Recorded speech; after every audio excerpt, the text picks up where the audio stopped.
Hello everyone. Good morning, good afternoon, good evening, depending upon when you are watching this video lecture.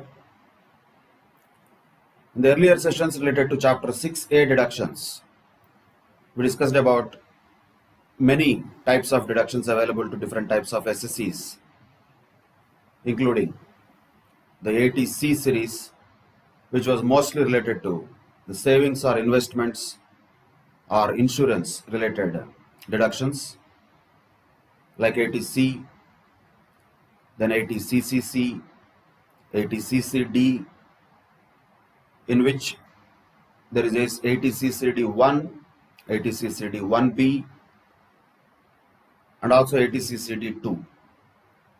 And 80CCE gives the restriction that all the above deductions except 80CCD1B and 80CCD2 on the amount of total deduction cannot exceed 1,50,000. That was provided in section 80CCE.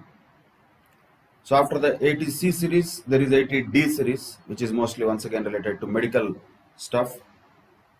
So 80D, particularly focusing on medical insurance premium or health insurance premium. 80DD for dependent disabled. Same way, medical expenditure for particular ailments. 80DDB was also there. So these are generally related to medical type of expenses or insurance premiums paid.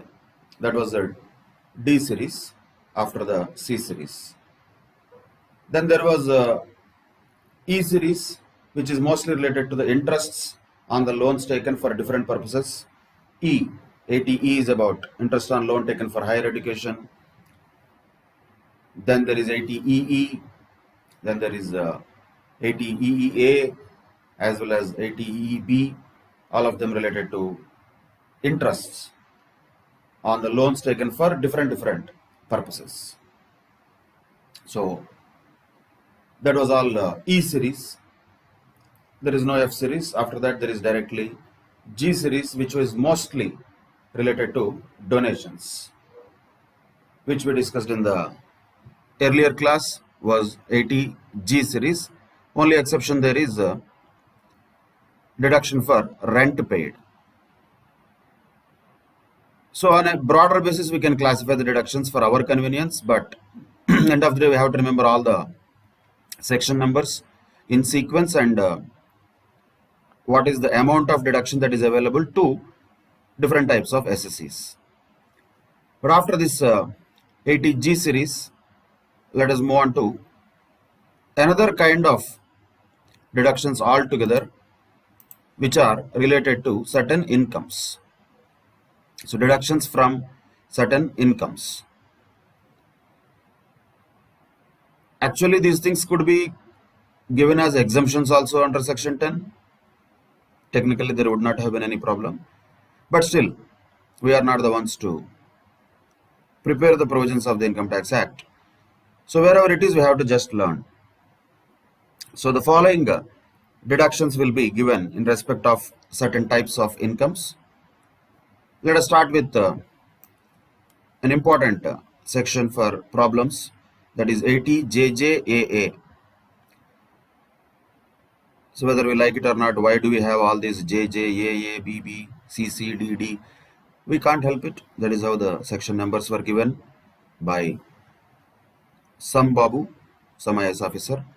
So our job is to just remember that, though it doesn't make any sense to have all these names, but still, it is just about a number. 80JJAA has no relevance, but what are the provisions of 80JJAA? That is what we should be more interested in. So what is this deduction about? First of all, any SSC for whom 44AB applies. In other words, an SSC for whom tax audit applies. You should remember 44AB, that is tax audit, 44AA, maintenance of books of accounts. So here we are talking about 44AB. So any SSC to whom 44AB applies, of course, naturally who has a PGBP income, for them this deduction under 80JJAA would be available. And how much is the deduction? that is a deduction of 30% of additional employee cost incurred in the course of such business in the previous year.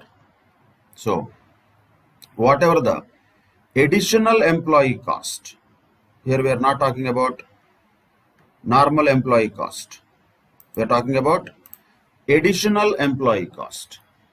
So naturally, when there will be an additional employee cost, additional cost will be there only when you recruit new people. So basically this deduction is given for those businesses who have provided certain new employment to some new people, because of which they are incurring some additional employee cost, and whatever is that additional employee cost, on that 30% of such additional employee cost can be claimed as deduction, and not only for one, it can be claimed for 3 assessment years, including the assessment year relevant to the previous year in which such new employment has been provided. So once again, we have to be clear here with one point. We are not talking about existing employees and the existing wage bill that the company or organization is paying. Here we are talking about additional employee cost that the organization is going to incur. So whenever I say company, it does not mean the company SSC only. It means generally the organization. So if a company recruits new people, and naturally when it recruits new people, it will incur additional employee cost. On that additional employee cost, 30% can be claimed as deduction in 3 assessment years, including the year in which such new employment has been provided. So that is a very incentivizing deduction, we can say, naturally for motivating, encouraging the organizations in the country, business houses in the country to provide more and more employment to new people. That is the objective of it, which is very clear. But is it going to be just very simple that you recruit new people and you got 30% deduction? Definitely answer is no, because always star conditions apply. What are those conditions? They have to be definitely checked as well. Certain conditions are very generic, so we don't need to be really worrying about them. For example, the business should not be formed by splitting up or reconstruction of an existing business. So it should not be a reconstruction of the existing business. It should be really a new business. And the business is not acquired by the SSC by way of any transfer as a result of business reorganization. That is also a practical condition, nothing we can check. So reconstruction, reorganization, because of which there is a new business created and we are showing as if it is new employment, those things are not possible. Of course, a chartered accountant's report has to be given also along with return of income. So these conditions are administrative conditions. We cannot really check them practically in the problems also. But what we should definitely identify is certain things have to be definitely noted in the question. in case if it is an existing business already, then the additional employee cost will be nil. If it is already an existing business, additional employee cost will be nil. Means no deduction, simply speaking. When there is no increase in the number of employees from the total number of employees employed on the last day of the preceding year. So in other words, when there is a real increase, then only deduction will be applicable.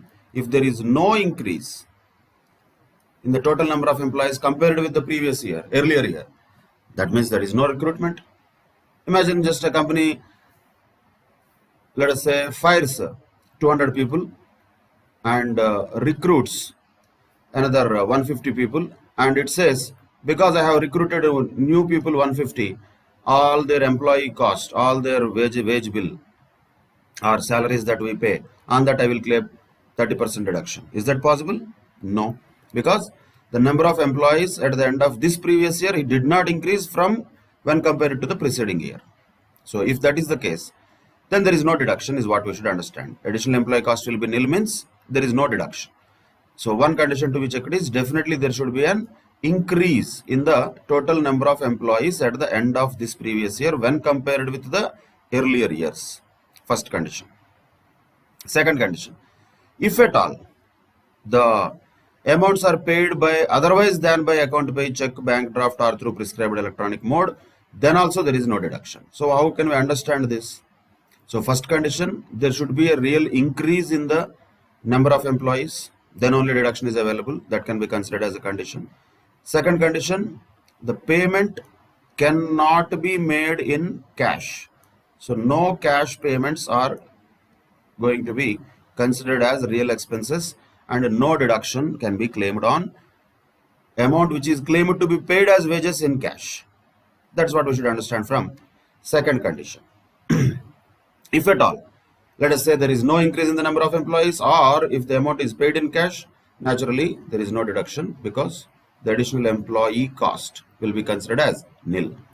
So that is the conditions we should understand normally. And what if it is the first year of a new business? Naturally, if it is first year of the new business, it will recruit new people because it is anyway first year. So whatever is the emoluments paid or payable to the employees employed during the previous year shall be deemed to be the additional employee cost. So here there is no problem. How many employees you have recruited, multiply with whatever is the salary that you pay to them. That is the additional employee cost which is eligible for a deduction. So for a fresh business, there is no problem. There is nothing to specially check. Of course, there are some other conditions, but as far as this point is concerned, for fresh business, it's okay. Automatically, every new employee is an additional employee cost. But for an existing business, if it is recruiting new people really fresh, then only it is eligible. That means there should be an increase in the total number of employees at the end of the previous year compared with the end of preceding year. And no cash payments are allowed. The payment to these employees should have been made by modes other than cash. So that is the first point of conditions we can say.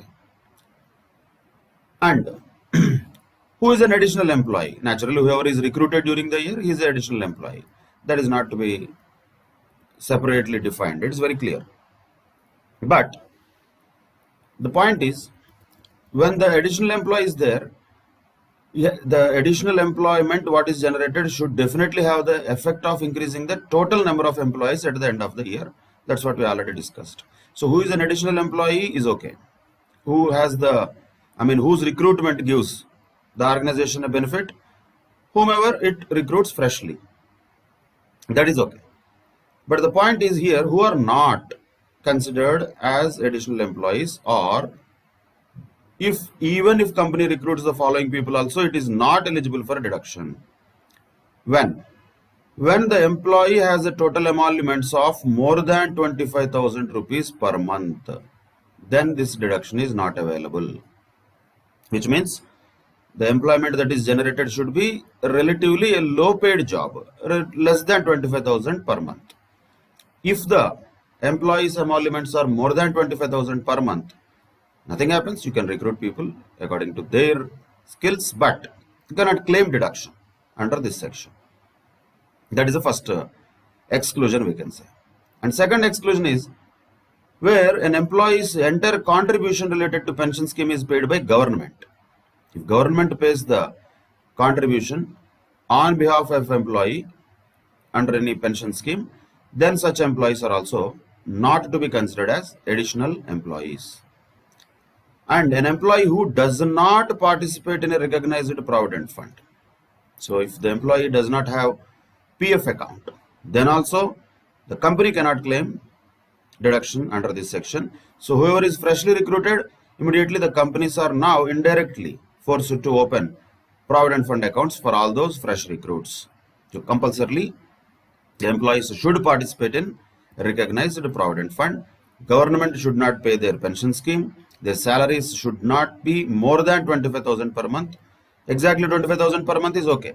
If they are more than 25,000 per month, then they are not eligible. Also, some more conditions are there. And the employee should be employed in the previous year for a period of at least 240 days during the previous year. So you cannot say I recruited him, I used him for 20 days and then I have sacked him, but still I created employment. You cannot say that. In other words, the employees who have been employed freshly now during the previous year should be employed for a period of at least 240 days. If it is a period of less than 240 days, then also the employee cost related to such employees is not eligible for deduction. But here there is a special case also. In certain cases, 240 days is not required, 150 days is enough. When is that? Where the SSE is engaged in the business of manufacturing of apparel or footwear or leather products. So apparel, footwear, leather products. Apparel means the clothing industry. Footwear and leather products. If that is the manufacturing business of the employer, then even though the employees have been employed during the previous year for a period of less than 150 days, it's okay. So, I mean, less than 240 days, it's okay. But they should be at least employed for 150 days. So, for normal employers, for all the other type of factories, it is 240 days. Only for leather, apparel and footwear industry, it is 150 days. So, these two numbers you have to remember, because these are important conditions. And for that, we definitely need to check what is the business the employer is in. So that should be another condition which has to be satisfied. So number of days of employment, salary that is given to the employees, and whether the employee is participating in a recognized provident fund or not has to be checked.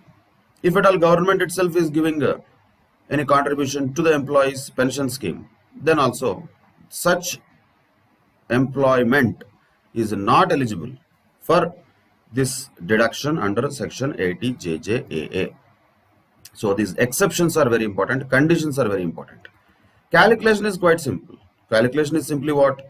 30% of additional employee cost. That is okay. But we have to check the conditions very well. These conditions are practical conditions, so we don't need to check them. But what we have to check definitely is there a number of employees increased at the end of previous year compared with the preceding year or not? If yes, then only deduction is there. Are the salaries paid through modes other than cash or not? Then only deduction is there. Is the salary of these employees 25,000 or less? Then only deduction is there. Is the employee participating in recognized provident fund? Then only deduction is there. Is the employee employed for, not one employee, many of them, whoever is employed for at least 240 days or 150 days during the previous year or not, then only deduction is there. So all these conditions have to be satisfied. If any one of these conditions is not satisfied, no deduction. So for promoting employment, definitely this deduction is given for employers, so that the additional wage bill, whatever they pay to their employees, they can get it as back from the government as a deduction, as a benefit. Of course, the benefit need not be entire amount of wage cost. That is only 30% of the wage cost, that too as a deduction. So when it is deducted from the gross total income, naturally it will reduce the tax liability of the company. So if at all the deduction is, let us say, 1 lakh rupees, the benefit is not 1 lakh. By now you should know that the benefit will be whatever the tax rate applicable of that SSE. If at all the tax rate applicable is 30%, if a 1 lakh deduction is claimed, the net benefit to that SSE could be somewhere around 30,000 rupees, and cess and other things also they may save. So the benefit is given definitely, yes, and it is not given just for 1 year. It is given 30% of the additional employee cost for total 3 years, including the year in which the recruitment happened. So almost entire employee cost in the first year of providing them employment can be recouped by the employers. That is a benefit given to the business houses, we can say, organizations who employ more number of people, who provide employment to more number of people. But of course there are some exclusions here from this definition. One is exclusions from the emoluments. What is salary here? We are talking about the 25,000, right? In that 25,000, will the contribution of employer also include to the provident fund or a pension fund? No, because that anyway has to be paid by employer under any law for the time being in force. So any contribution paid by employer towards the pension fund or provident fund of employee shall not be included in that 25,000. That is one exclusion from the definition of emoluments. Also, the lump sum payments which are given by employer on the retirement of employees also shall not be taken. Of course, this itself is a ridiculous point, because we are talking about fresh person being recruited. When fresh person being recruited, and we are talking about he being retired. These two are contradictory to each other. That's all. But as far as emoluments is concerned, these two things should not be included. Lump sum payments or retirement benefits or contribution of employer to the recognized provident fund or pension fund, these two are not considered as emoluments while calculating 25,000. Anything else is considered as emoluments. All emoluments put together, that 25,000 rupees, if it exceeds, then deduction is not available. If the salary of employees do not exceed 25,000, then only deduction is available to employer.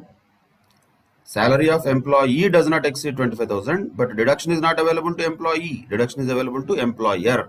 Why? Because he has provided employment, because he has helped the economy by reducing the unemployment. Whatever the reason may be, reasons the law will not tell us, but we should understand from the way it is created, the provision. Definitely, it is to promote more and more recruitments and generate more employment in the society. So that is 80 JJAA, right? So let us apply this in one of the cases in the illustration 16 that has been given here. So read the question carefully under illustration 16. Mr. A has commenced the business, new business of manufacture of computers. This is also important for us, computers, not leather, not footwear, not clothing. So he just started the business for our convenience on 1/4/2019. And when he started this new business, he has recruited 350 new employees during the previous year, 1920, which is our previous year. And the details are given as follows. Look at different types of people. Of course, the total of all this should be equal to 350 new recruitees. And 75 people were recruited on 1/4/2019. And those are regular employees, that is given. Total monthly emoluments per employee is on an average 24,000, which is okay. It is absolutely fine because it is not violating any condition. Another 125 people. These 75 people are satisfying all the conditions, we can say, because first of all, they are regular employees. Definitely they worked for more than 240 days during the previous year, and their monthly emoluments do not exceed 25,000. So all satisfied. So this definitely looks like eligible for deduction.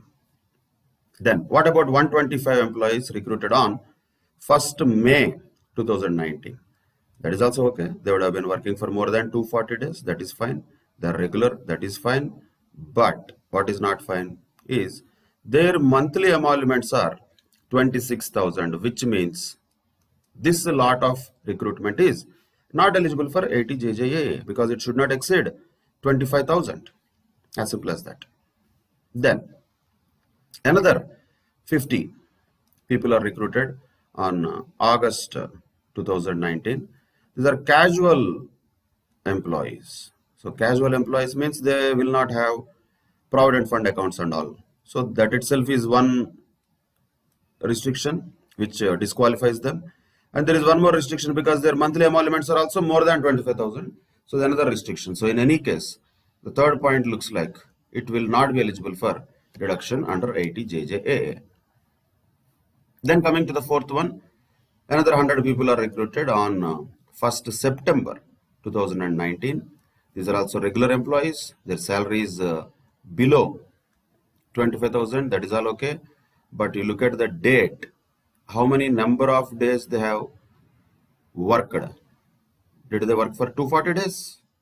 Looks like no. September means September, October, November, December. So 7 months only they have worked. 7 months means approximately 210 days something. So less than 240 days they were employed during the previous year. So fourth lot also is not eligible for 80 JJAA. And why 240 days? Because the SSC is having computers business. So that is the point here to be noted. And other details are given. The regular employees participate in a recognized provident fund while casual employees do not. That is why casual employees are anyway not eligible. We have already taken them out. Compute the deduction, if any, available to Mr. A for the assessment year 2021 if the profits and gains derived from the manufacture of computers was that year 75 lakhs. This is PGBP already computed. And turnover 2.16 crores is useless. We don't need that. What would be your answer? Of course, this can be useful also only to understand that this SSC is covered by 44AB. For that purpose, maybe this is useful. Mainly because he is an individual, definitely with a turnover of more than 1 crore. So he will be covered by 44AB, which means definitely is eligible for 80JJAA also. That is the question. But what would be your answer if Mr. A has commenced the business of manufacture of footwear? So entire things will change now. We'll come to that later. But first, if the business started by our SSC Mr. A, if it is related to software or computers, then the calculations we have to do, and we have to once again relook at the other things if Mr. A has commenced the business of footwear. So now, as we already discussed while reading the question itself, there looks like only one thing is eligible, that is first one, and all the others are not eligible for various reasons. Second one is not eligible because the salary is more than 25,000. Third one is not eligible because of two reasons. First, because they are casual employees, not eligible, and salary is also more than 25,000, not eligible. Fourth one, all others are okay, but they did not work for 240 days, so they are not eligible. In the sense, only one and only thing is eligible. That is what? First recruitment on 1/4/2019. That is 75 people at a monthly salary of 24,000 rupees. And recruitment happened on 1/4/2019, means full year they were there. So just calculate what is the additional employee cost, 24,000 rupees per month. Multiply with 12 annually. How many people? 75 people.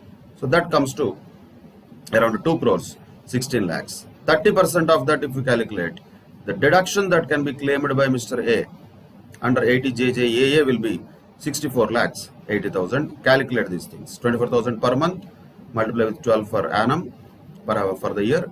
75 people like that. So 64 lakhs 80,000 is the deduction under 80JJAA. So for this, you have to definitely explain why you have taken only this. All the things what we discussed, you should explain. Okay, in the notes. Now, what if Mr. A is engaged in the business of manufacture of footwear? So what happens there is, only the last category, this category now becomes eligible because it is more than 150 days. That is enough. So for computers business, 240 days was required. For footwear, 150 days is enough. So now this is also eligible, this is also eligible. So two categories of people will be eligible, because the fourth category is regular employees and their salary did not exceed 25,000 rupees per month also. So keeping all those factors in mind, there will be two calculations involved in case where the SSC is involved in the manufacturing of footwear. So which is already there. Anyway, what we calculated, the original one, 2 crores 16 lakhs, that is there. Now additional category, that is the fourth category, 24,000 rupees per month. But how many months? When they are recruited is only in 1st September. So September, October, November, December, January, February, March, only 7 months. And like that, how many people? 100 people. So total additional employee cost is going to be 3 crores 84 lakhs. And naturally, in this case, 30% of this 3 crores 84 lakhs is going to be 1 crore 15 lakhs 20,000 rupees. That is the deduction that could be available under section 80JJAA. So that if this is involved in the business of footwear. Okay. But there is one more small point to be noted here, because the PGBP of this SSC itself is 75 lakhs as given in the question. The 64 lakhs 80,000 deduction is okay. That can be claimed by the SSC under 80JJAA because the deduction is less than the income itself. But when it comes to this case where the SSC is having a footwear business, as per our calculation, the deduction came to 1 crore 15 lakhs 20,000. But can he claim that? That is not possible, because common sense, once again, deduction cannot exceed the income itself. So how much deduction finally he can claim is 75 lakhs. Whatever is his original PGBP was, that is 75 lakhs. From that he can claim entire 75 lakhs as deduction. So that is one more point to be noted here. But keeping that apart, just calculation of possible deduction under 80JJAA is an important thing, and we need to follow all the conditions very carefully. We have to observe them in the question, and then apply the conditions into the case that is given to us and find out how much deduction can be claimed under section 80JJAA. Very much possible as a special question or even like a MCQ. So these are some of the this is one of the deductions from the income of the SSCs, and that is PGBP income of the SSC, that too who is subject to tax audit.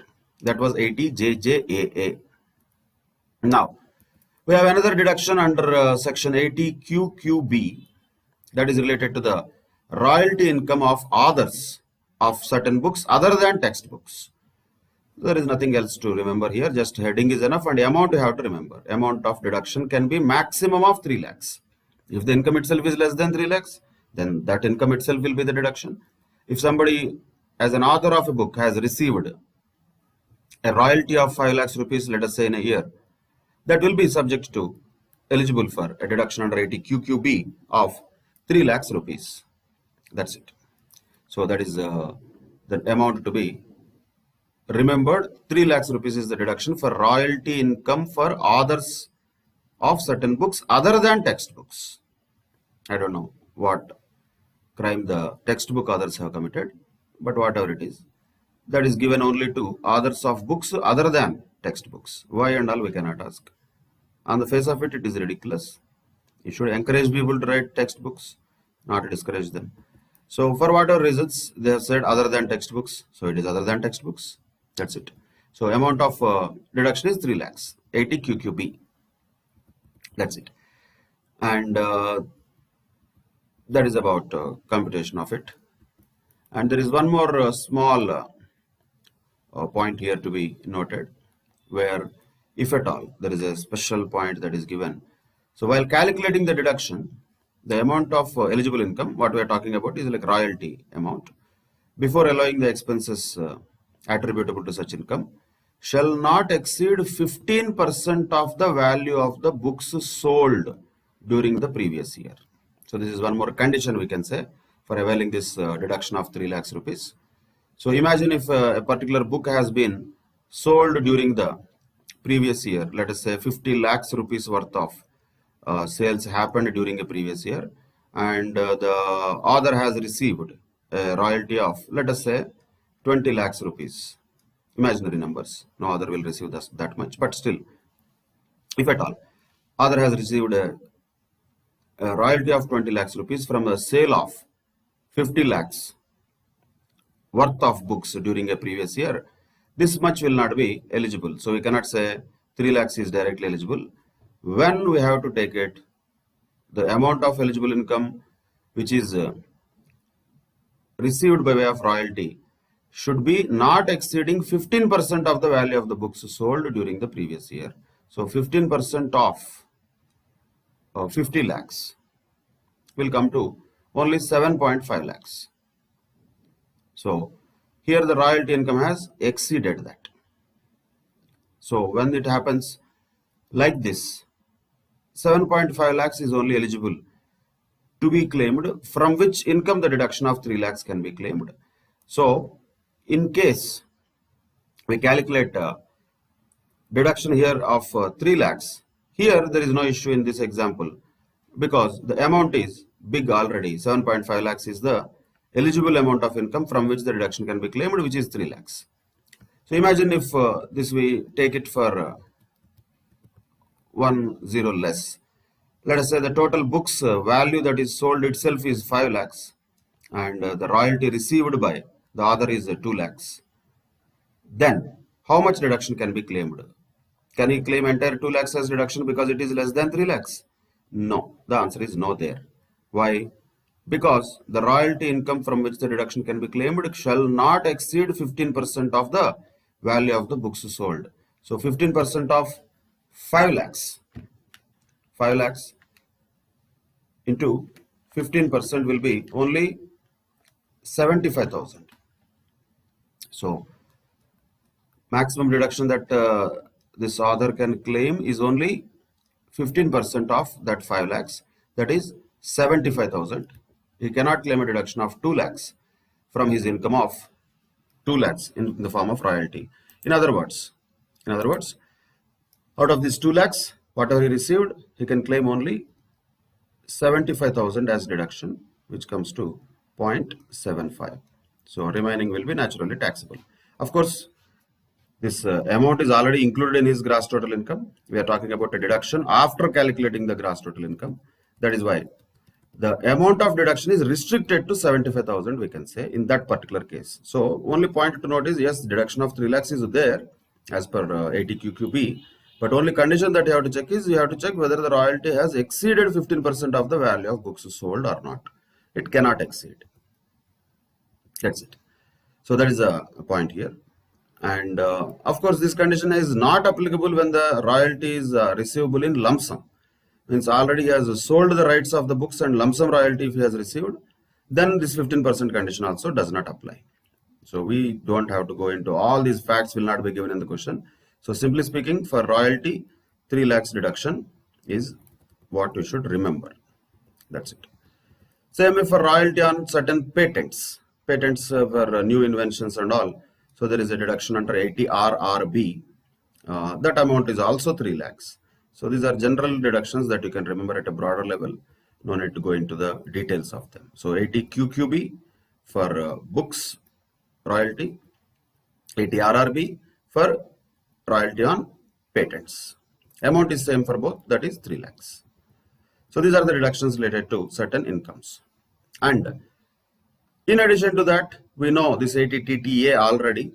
80 TTA is what? That is related to interest on the deposits in savings account. So savings bank interest, whatever the amount received, of course it is income first. It will be included in the gross total income of the SSC as income from other sources, no doubt.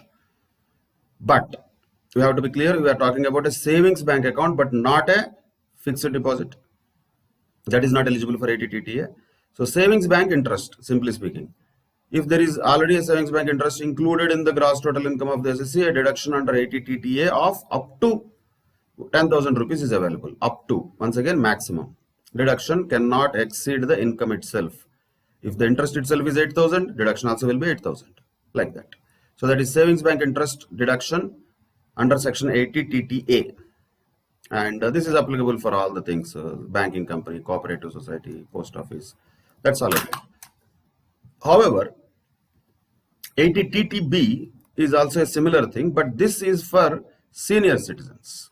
80 TTB. All the things are same.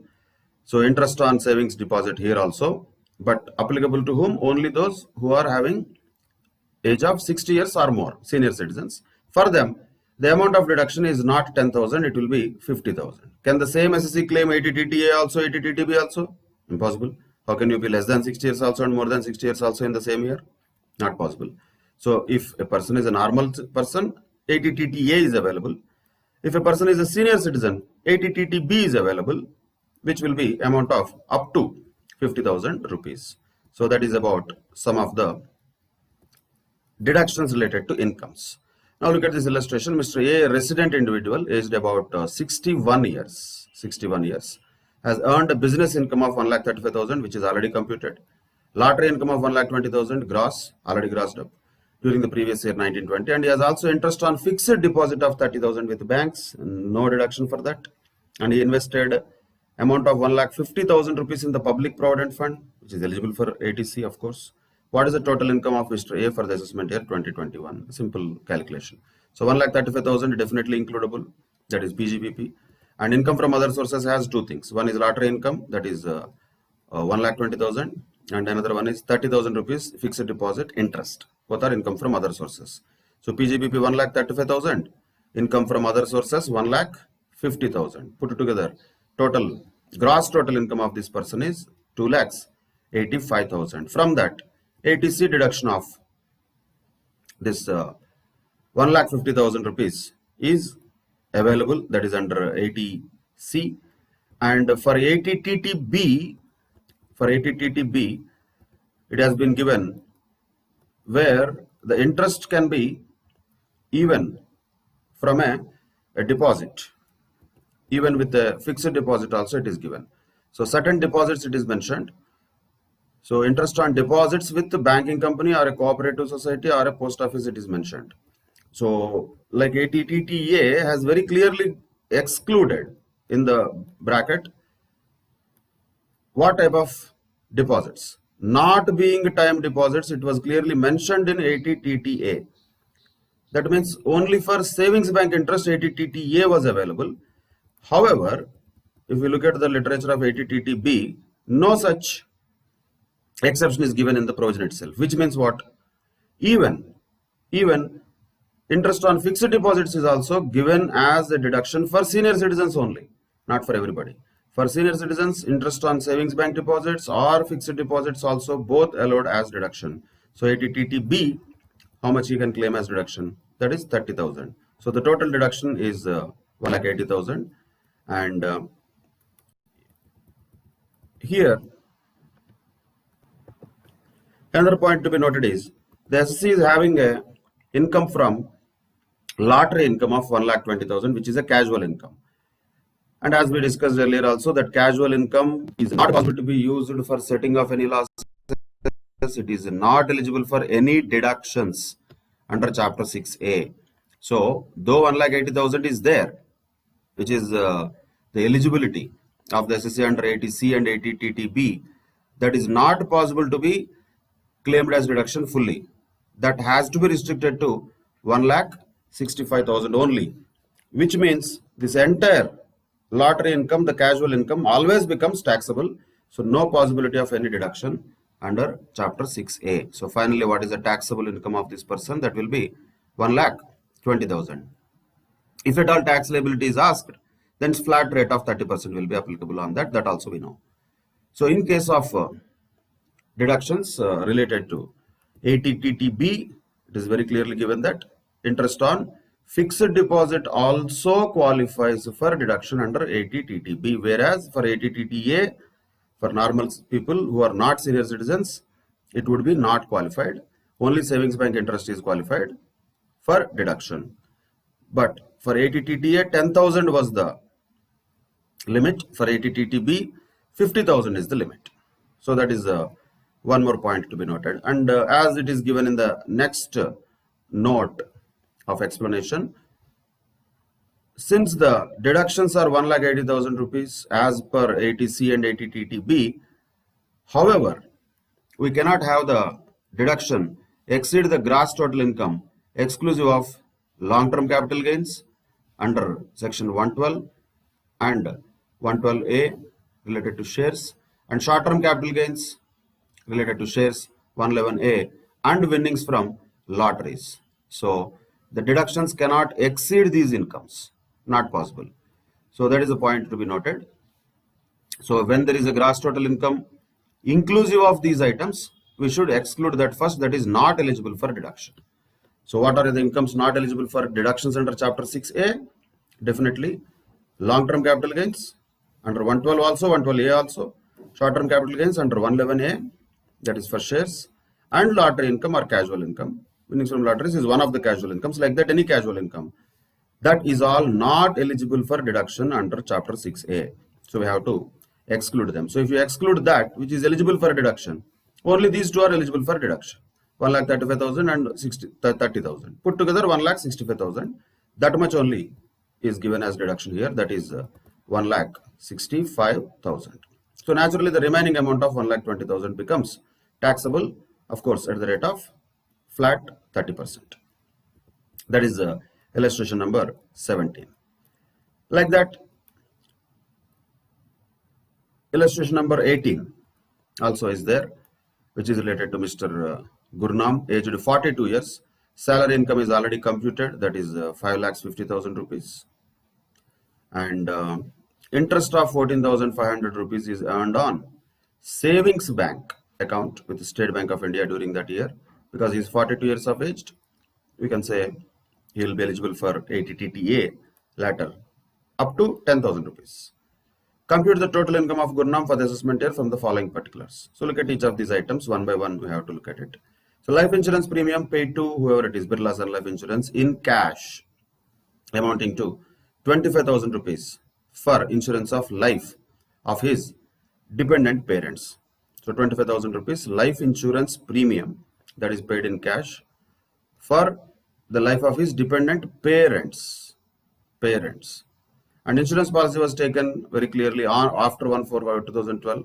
Sum assured is 2 lakhs. So we'll be seriously calculating naturally on 2 lakhs, 10%, 20,000 is okay for ATC, all these things. But we have to be careful. When it comes to ATC life insurance premium, the deduction is available if the insurance is taken on the life of whom? Life of only SSC, spouse and children. There the parents were not included. Parents were included where? That was in 80D, and we should not mix that. This is not health insurance premium, this is life insurance premium. This is how the details in the problems will try to trap us. So is this first of all eligible for any deduction? Answer is simply no, it is not eligible. Why? Because ATC life insurance premium is not eligible for parents. It was not there. So that is not at all to be looked at. Next, life insurance premium of 25,500 rupees paid for the insurance of the life of his major son who is not dependent on him. So naturally once again a question comes. When it comes to the self, of course it's okay. For spouse it's okay. But when it comes to children, is ATC available for the children who are not dependent on them also? The answer is definitely yes. Why? Because there was no restriction like that. When we look at ATC, it was eligible. ATC deduction was available for spouse as well as children. There is no mention of whether they are dependent or not dependent. So these are small words which will definitely require attention while remembering the provisions, and while applying them also they have to be perfectly applied. But look at this further data. How much amount of premium was paid? 25,500 rupees. Okay, that's okay. And that is on the life of major son. Sum assured was 2,50,000 rupees. And the life insurance policy was taken on 30th March 2012. Again, you should remember a date, 1/4/2012. It is prior to 1/4/2012, which means up to 20% of the sum assured is okay. Up to 20% it is okay. It is not 10%. Prior to 1/4/2012, up to 20% of sum assured is okay to be paid as premium. Now, so up to 50,000 it's okay, but he paid only 25,500, which means it is eligible for deduction. That's it. Then point number 3, the life insurance premium paid by check of 22,500 rupees, his own life, for insurance of his life. Insurance policy was taken on 8/9/2016 and sum assured is 2 lakhs. Of course, here it cannot be more than 10% of the sum assured, which means this deduction will be restricted only to 20,000. Why? Because 2 lakhs is the sum assured, 10% of the sum assured can only be the maximum premium that can be paid towards life insurance premium. That's it. Then a premium of 26,000 rupees was paid by check for health insurance of self and his wife, which is okay, but up to 25,000 only. That is the restriction there. And 1,500 rupees paid in cash for his health checkup and 4,500 rupees paid in check for the preventive health checkup for his parents who are senior citizens. See, as far as this is concerned, it doesn't make any sense now to include it anywhere. Why? Because already maximum 25,000 related to self and wife is given. So no more further deduction is possible for this 1,500. But what about this 4,500 which has been paid in check for the preventive health checkup for his parents who are senior citizens? There also, there has to be a total restriction on the amount that is possible to be claimed as deduction for preventive health checkup. What was the total amount for preventive health checkup? Was 5,000 rupees, and this 4,500 rupees was paid in check. So this 5,000 is included already in the overall amount under section 80D available for health checkup of parents or medical insurance premium of parents. So they are senior citizens. So maximum of 50,000 is available. In this 5,000 is already included there. So this 4,500 is not a problem. for the health checkup of parents. So that will be eligible for deduction. That is 4,500 rupees. Then paid interest of 6,500 rupees on loan taken from a bank for MBA course pursued by his daughter. Definitely eligible under section 80E. A sum of 15,000 rupees donated in cash to an institution approved for the purpose of ATG for promoting family planning. Any donation that is made in cash more than 2,000 rupees is never allowed as deduction. So if it is made for more than 2,000 rupees in cash, no deduction under ATG would be allowed. So that is a provision which we already know. So now look at the points one by one which are included here. So starting with the original amount computed as his income from salaries, that is 5,50,000 rupees. Interest 14,500 rupees first should be included in his income. Then comes the deductions later. So 5,50,000 rupees salaries, 14,500 rupees in income from other sources, that is interest on savings bank deposit. So gross total income of this person is going to be 5,64,500. Now one by one let us take deductions under chapter 6A. ATC deduction. As we discussed already, the first point was not eligible for ATC deduction because it was related to parents, and parents are not included for claiming deduction of life insurance policy. So that is why we have not taken that as deduction under ATC.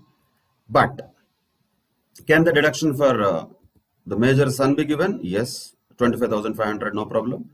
But life insurance premium of 22,500 has to be restricted to 20,000. So 25,500 plus 20,000, both means total of 45,500 can be claimed under ATC, which is less than 1,50,000. So that is okay. Then ATD. ATD has once again a restriction here. 26,000 was paid for health insurance of self and wife by check. That has to be restricted to 25,000. Health checkup for parents is okay. That is 4,500 since it is less than 5,000 on an overall basis. Overall deduction for preventive health checkup cannot exceed 5,000. It is not exceeding 5,000. So 4,500 is fine. Hence ATD deduction will be 29,500. Same way ATE deduction for educational loan interest 6,500 is always available directly like under ATE. Then 10,000 rupees is available as deduction under ATTTA. Though the interest received is 14,500, it is restricted to 10,000. These are the only deductions available. All put together total 91,500 is reduced from 5,64,500 and the total income is 4,73,000. So what are the things which were not allowed as deduction? Those have to be also identified carefully. Life insurance premium payable for the parents, not allowed. And life insurance premium paid more than 10% of the sum assured if the policy was taken on or after 1/4/2012, not allowed. And one more point to be noted, life insurance premium of the children, whether or not dependent on the SSC, that is allowed. And 15 total amount of restriction under ATD for self medical insurance premium is 25,000. We know that. ATE is normally allowed. And main point here is ATG, 15,000 rupees donated in cash is not allowed because no way the donations can exceed more than 2,000 rupees in cash. So that is a point to be noted, which are all not allowed as deduction. And the explanations are given here. Explanations can be read also as we already told. So completely, if at all the donation exceeds a sum of 2,000 rupees, full amount is disallowed. Nothing is allowed for ATG. And ATTTA, we know it already. When we say that the amount of income is 14,500 rupees in this case, still it will be eligible for a deduction under ATTTA of only 10,000 rupees. And naturally because ATTTA is applicable for him since his age is less than 60 years. That's it. That is some of the application of how these provisions of deductions can be used in solving the problems. These type of questions can very well be expected in the examinations, but as usual, before going to solve the problems, specifics of each of the provisions have to be very perfectly remembered. Then only these problems can be solved correctly. Otherwise, naturally, they will go wrong. So these are some of the deductions related to incomes. And as we discussed earlier, there is one more deduction under 80U. We cannot call it income or expenditure. Just like a charitable deduction, we can say just because of sympathetic deduction, we can say for the SSC himself who is having a disability. Earlier 80DD was there. That was related to the SSC is a dependent who is disabled. 80U is different. 80U is what? 80U is for the SSC himself having a disability. The amount is same, by the way. If the SSC himself is disabled, he can claim a deduction of flat 75,000. No other things, expenses, this, that, nothing. Directly 75,000 can be claimed as deduction. If he is having severe disability, then he can claim a deduction of 1,25,000 rupees. And what is severe disability? Already we know. If the disability is above 80%, then we call it severe disability. So the amount is same, severe disability is same, everything is same. Only difference between 80DD and 80U is what? 80DD is a deduction available to the SSC, but SSC himself was not disabled, he is dependent. One of the dependents was disabled. Whereas in case of 80U, SC himself is disabled. Still he can get a deduction of 75,000 or 1,25,000 as the case may be. Okay. So these are the various provisions related to section 80 and as usual related to any chapter in the Income Tax Act or for that matter taxation. Everybody should be very, very thorough with the provisions first. And how to be thorough with the provisions is basically to go through the revision that is given very clearly. So whatever the discussions we had, you have to definitely listen to them, and if required, you listen to them again and again. That will help. And use this as a very important revision exercise. So let us recapitulate. Given at the end of the study material, here it is for all the types of provisions it is there. But certain types of provisions you need to go a little deeper. You cannot just say that I just recapitulated it and that's enough, because the questions will include little small twist points. So keep that also in mind. Again, as I said earlier, this chapter is not just about knowing everything. Knowing everything and anything in this chapter is not practically required. But the knack is about what has to be known. Definitely it has to be known. What need not be really digged into, we can leave it. So it is all the smartness that we should show, which one to hold on to and which one to leave. If we want to hold on to everything, definitely it is going to be very vast exercise. Or if you want to be just casual and only look at just let us recapitulate and only just look at these points, and we think that we are already aware of the provisions. And let us be once again clear, being aware of the provisions is not a choice in taxation. Being perfect with the provisions is what is required. So where important conditions are there, wherever there are important points, crucial points, wherever there is a possibility of a twist, at all those places, definitely we have to give a little bit more focus. And exactly if you observe, all those places we spent time on discussion. Where we did not spend time on discussion, that itself indicates you don't need to really dig much into that. Royalties, 80 QQB, RRB, there is nothing. QQB, RRB, 3 lakhs, enough, that's all. Nothing much to go into each of these words and all. But when it comes to life insurance premium, when it comes to medical insurance, when it comes to donations, like this, or even for that matter, recent amendments related to the interest payable on the loans taken for construction or purchase of a house, what conditions are there, how much will be the stamp duty value, electric vehicles, like this, every particular provision related to deductions comes with conditions. If we don't remember those conditions, definitely we will not be able to solve the questions carefully. So before we discuss in the next class some of the exercise questions or problems in this ICA material, I hope everybody should be 100% thorough with the provisions of this chapter, that is chapter 6A, deductions under section 80. So as I told already, write all of them in your own notes with the summarized provisions only. What is the deduction, section number, purpose or the action that the SC has to take, what is the description of deduction, you can say, amount of deduction if any restriction is there, conditions, what conditions apply. Conditions are very important. So this way we can definitely get thorough with all these provisions, and then once we are thorough with the provisions, problems is not a big deal. anytime we can just solve them according to the information that is given in the question. But thoroughness is not there.